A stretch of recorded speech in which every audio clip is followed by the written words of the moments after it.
guys. So go ahead, get out your reading, get out your vocabulary notebook and your Phantom Tollbooth book. Today we're going to be doing chapter 18. Remember, we're a day behind, so today we're doing chapter 18. So go ahead, add these words underneath your words for chapter 17. And let's see, go ahead and write the title of the book. Make sure to underline it because it is a major work. And we are reading chapter 18, which is called Castle in the Air. And make sure that you put quotations around that chapter title, capitalize the important words like castle and air, and in and the are unimportant words, so they should be lowercase. Okay, so we have 4 words today, and we are starting on number 11. Our next word is bliss. And bliss is a noun, and it means pure happiness. So that is a feeling. It is something that you feel. So for Christmas morning, you may walk out and see all the presents under the tree and have a feeling of bliss. Okay, number 12 is the word feverishly. Feverishly. And notice it has that ly, so I want you to really quick guess what part of speech it is. Hopefully you said adverb. If you did, you are correct. Now that does not mean that every word that ends in ly is an adverb, but you can probably take a guess, and a lot of the time you'd be right. So feverishly is an adverb, and it means to do, almost wrote to do something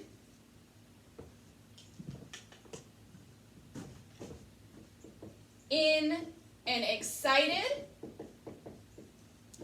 or frantic way.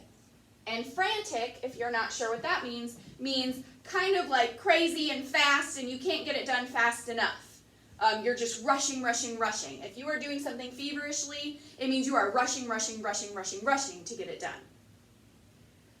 Our next word, number 13, is leisurely.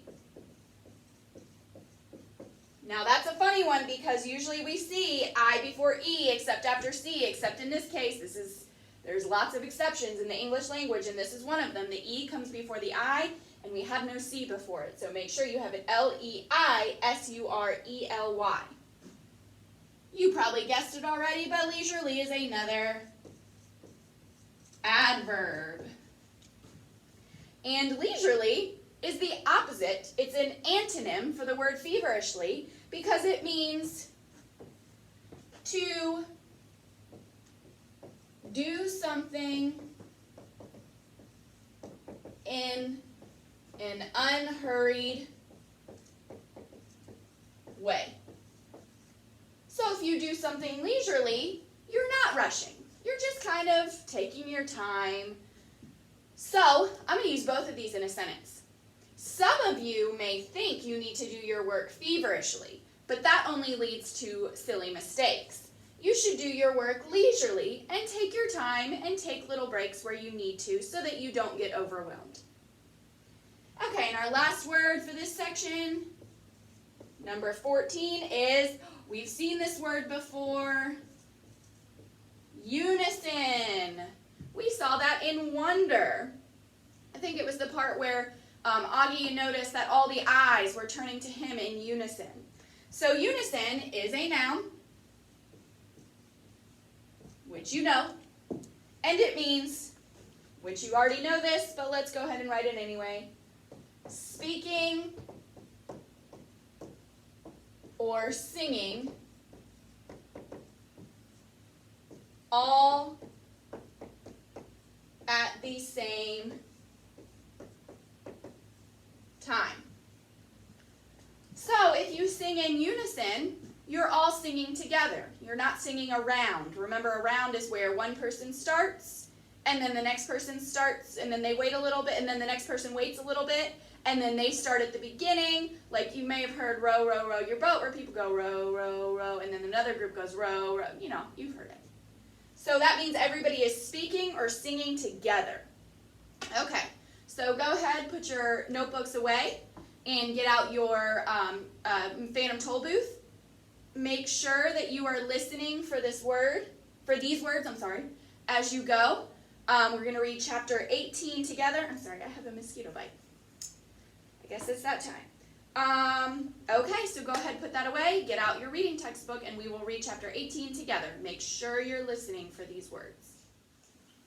Okay, guys, go ahead and open your book to page 224, if you have my book.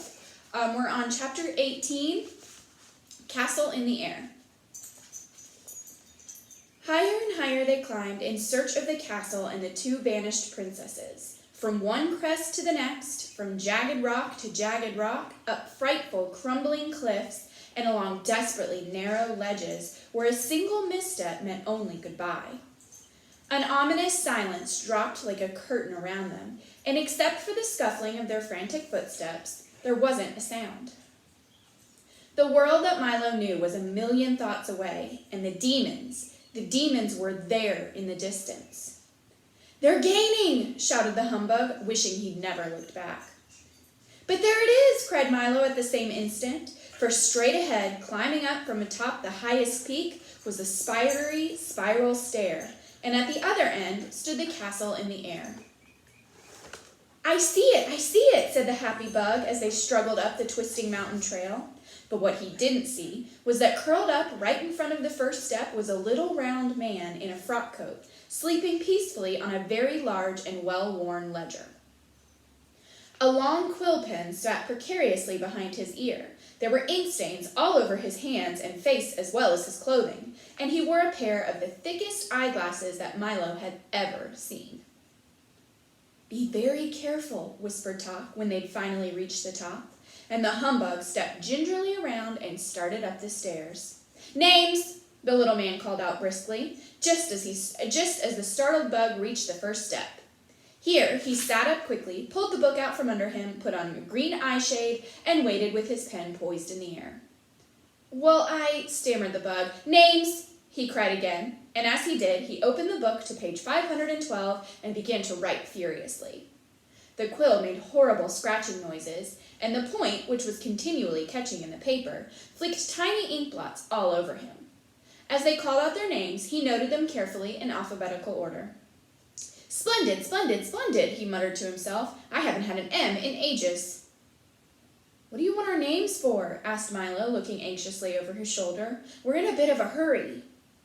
Oh, this won't take a minute, the man assured them. I'm the official census taker, and I must have some information before I can take your census. Now, if you'll just tell me when you were born, where you were born, why you were born, how old you are now, how old you were then, how old you'll be in a little while, your mother's name, your father's name, your aunt's name, your uncle's name, your cousin's name, where you live, how long you've lived there, the schools you've attended, the schools you haven't attended, your hobbies, your telephone number, your shoe size, shirt size, collar size, hat size, and the names and addresses of 6 people who can verify all this information. We'll get started. One at a time, please. Stand in line and no pushing, no talking, no peeking.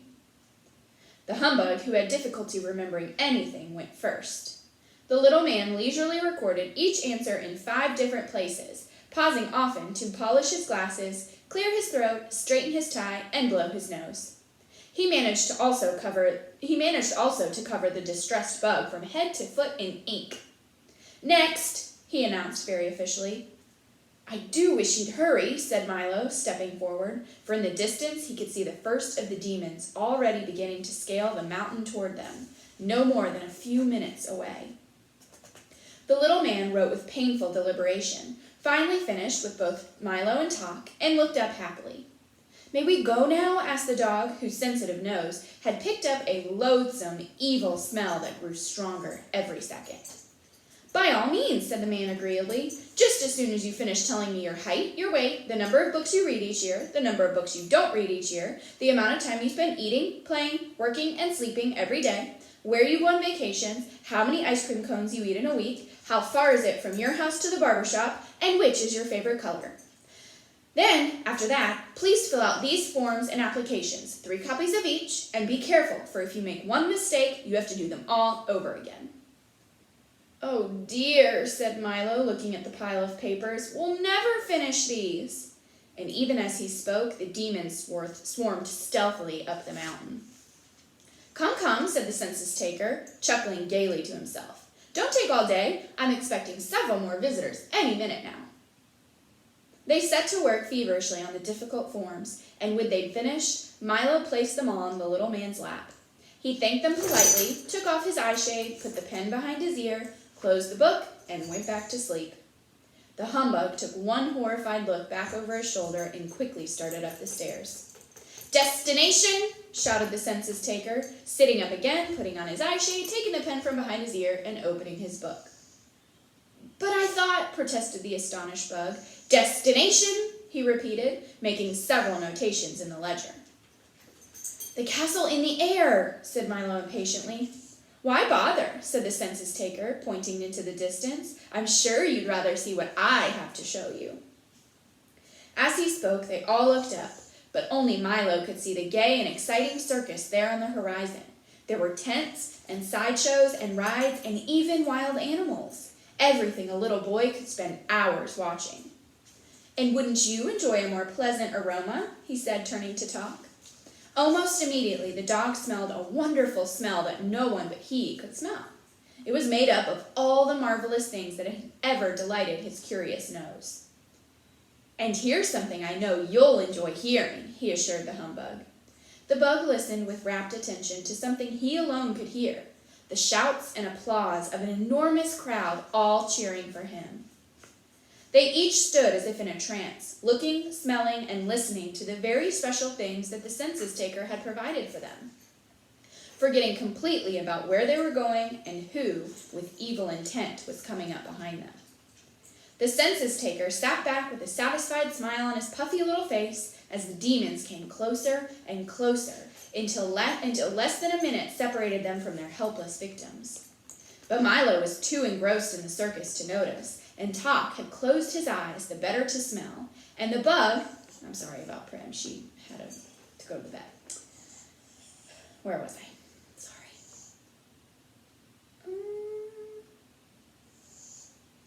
Uh-oh. But Milo was too engrossed in the circus to notice, and Talk had closed his eyes the better to smell, and the bug, bowing and waving, stood with a look of sheer bliss on his face, interested only in the wild ovation. The little man had done his work well, and except for some ominous crawling noises just below the crest of the mountain, everything was again silent. Milo, who stood staring blankly into the distance, let his bag of gifts slip from his shoulder to the ground. And as he did, the package of sounds broke open, filling the air with peals of happy laughter, which seemed so gay that first he, then Talk, and finally the humbug joined in, and suddenly the spell was broken. "There is no circus!" cried Milo, realizing he'd been tricked. "There were no smells!" barked Talk, his alarm now ringing furiously. "The applause is gone," complained the disappointed humbug. I warned you I was the census-taker," sneered the census-taker. "I help people find what they're not looking for, hear what they're not listening for, run after what they're not chasing, and smell what isn't even there. And furthermore," he cackled, hopping around gleefully on his stubby legs, "I'll steal your sense of purpose, take your sense of duty, destroy your sense of proportion, and but for the one thing you'd be helpless yet." "What's that?" asked Milo fearfully. "As long as you have the sound of laughter," he groaned unhappily, "I cannot take your sense of humor. And with it, you've nothing to fear from me." "But what about them?" cried the terrified bug, for at that very instant the other demons had reached the top at last and were leaping forward to seize them. They ran for the stairs, bowling over the disconsolate census-taker, ledger, ink bottle, eyeshade and all, as they went. The humbug dashed up first, then Talk, and lastly Milo, almost too late as a scaly arm brushed his shoe. The dangerous stairs danced dizzily in the wind, and the clumsy demons refused to follow, but they howled with rage and fury, swore bloody vengeance, and watched with many pairs of burning eyes as the three small shapes vanished slowly into the clouds. "Don't look down," advised Milo as the bug tottered upward on unsteady legs.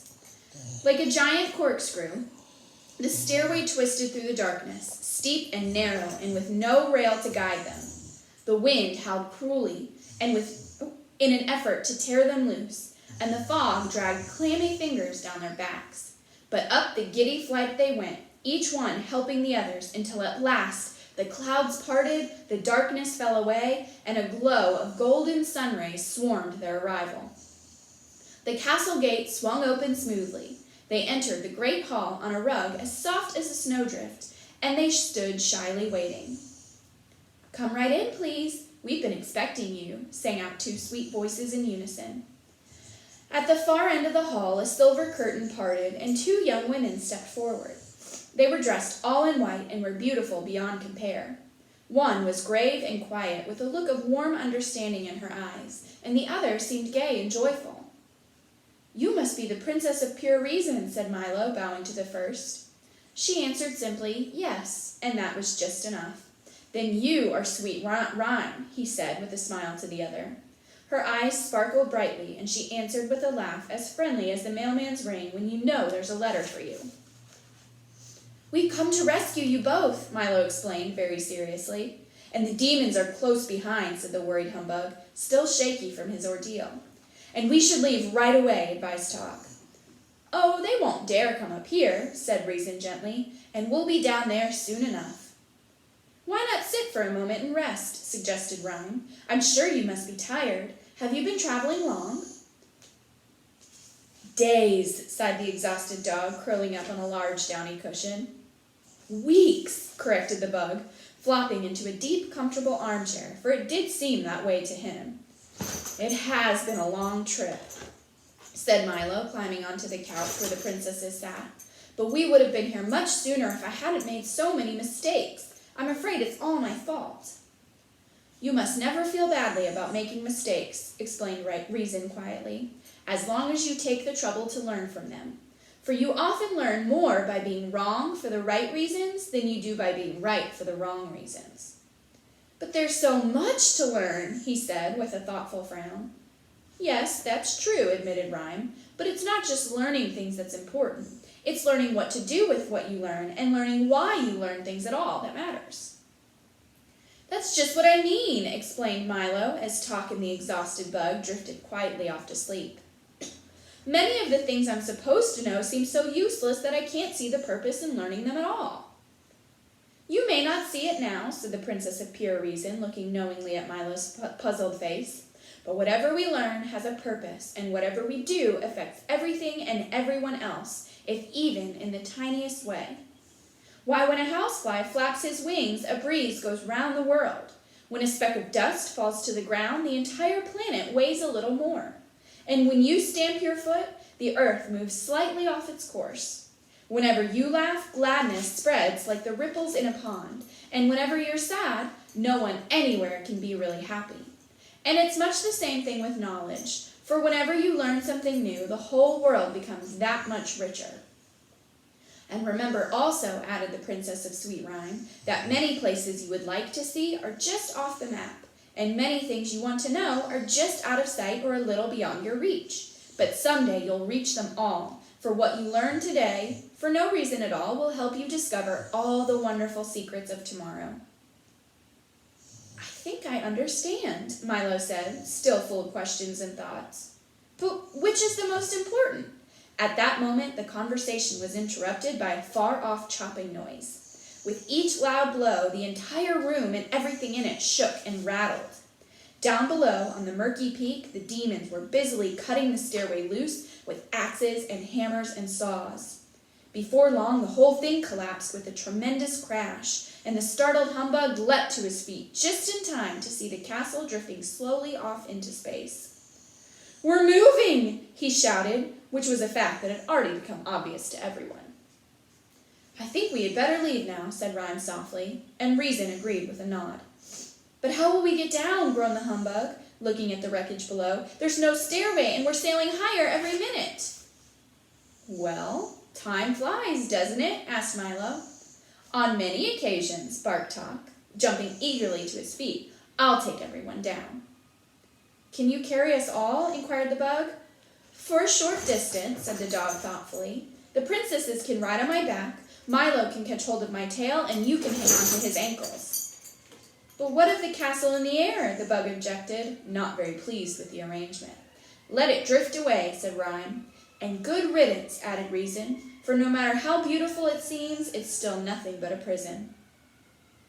Talk then backed up 3 steps, and with a running start, bounded through the window with all his passengers and began the long glide down.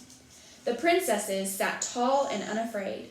Milo held on as tight as he could, and the bug swung crazily like the tail on a kite. Down through the darkness they plunged to the mountains and the monsters below. Okay, go ahead and close your books and get out your reading journal. Okay, so your reading journal should be open to the next clean page. Make sure you write the title of the book, The Phantom Tollbooth, at the top. Don't forget to underline it. We're on chapter 18, Castle in the Air. Make sure that you capitalize the correct letters, and have your quotations. And then make sure that you write today's date at the top. Do not forget that part, because when I'm grading, that's really what I'm going to be looking for, to know that you started a new journal. Okay, now these are the questions. Number 1. Who is the last demon that Milo and his friends encounter? Remember, encounter means meet. Describe how he delays them. Why are they able to get away from him? So make sure you answer all those questions. Who is that last demon that they meet? How does he slow them down or delay them? And how are they able to get away from him? Number 2, describe and draw a picture of Rhyme and Reason. So remember, describe means do it in words, and then draw a picture, of course, means a picture. So you are using both words and pictures to describe Rhyme and Reason. Don't forget to do the words. Number 3, what does Reason tell Milo about making mistakes? Do you agree or disagree, and why? So make sure you use text evidence to say what Reason tells Milo. Then you use your own opinion to say, do you agree with what she says, or do you disagree, and why? Number 4, what do you think Rhyme means when she says, "What you learned today, for no reason at all, will help you discover all the wonderful secrets of tomorrow"? So this is another opinion question. What do you think she means by this? Number 5, how are Milo, Talk, the Humbug, and the princesses able to get away from the castle in the air as it floats away? Okay, so make sure that you answer at least 3 questions. Be detailed, because you need at least 2 sentences for each question. If you want to answer more, you may go right ahead. Make sure you fully answer the questions. 2 sentences might not be enough for some of these questions. Watch your grammar. I'll be checking for that. So anything that we've learned so far, nouns, verbs, possessives, plurals, commas, coordinating conjunctions, all of that. Make sure that you are checking for that. Verb tenses, all of that. Okay, once you're done answering the questions, which I will go ahead and post a close-up at the end of this video. I figured out how to make the close-ups last a lot longer, so hopefully that's helping. If not, just please reach out to me through email, text, FaceTime, or Skype. Okay, you do have homework tonight, so you need to actually go to the Friday packet, which you've probably already turned in by this point, but hopefully you kept the homework, the chapter 16 through 18 homework, because that is what's due. That's what you have to do tonight, because we got behind in reading. So hopefully you kept that, and you can go and you can get out. I can't find the actual packet that I had, but this is the second page. Sorry, guys. Okay, so you should have the chapter 16 through 18, vocabulary and comprehension homework. The first part, you're matching the vocabulary words with the synonym. So use your definitions to be able to figure out which words over here also fit with that definition, and that's how you'll be able to match them up. Then at the bottom, you are going to circle the word that works best in the sentence. So read yourself the sentence. If you need your vocabulary notebook with you to see the definitions, that's fine. And then circle the word that works best. Then at the bottom, you have a little extra. And then if we go to the back, you have the multiple choice at the top. Then you have the short answer. Remember, short answer needs 2 to 3 sentences. And then you have the long answer, which needs 3 to 5, more towards 5. And then you need to choose one of the little extras to do. You can do both for some extra points, but you only have to do one. When you do the a little extra, it's the same rules as the short answer. You need 1 to 2 sentences. Remember, some of them you might end up having to write a little more. So go ahead and after you do your journal questions, you can go ahead and start on the homework, or you can wait until later this afternoon. Do make sure name, number, and date goes on everything. And right now, go ahead, answer 3 questions in your journal. Remember, at least 2 complete sentences. Sometimes you need more. Watch your grammar, make sure that you're fully answering the questions. Make sure, just do your best. Okay, I'll go ahead and post a close-up of the questions now.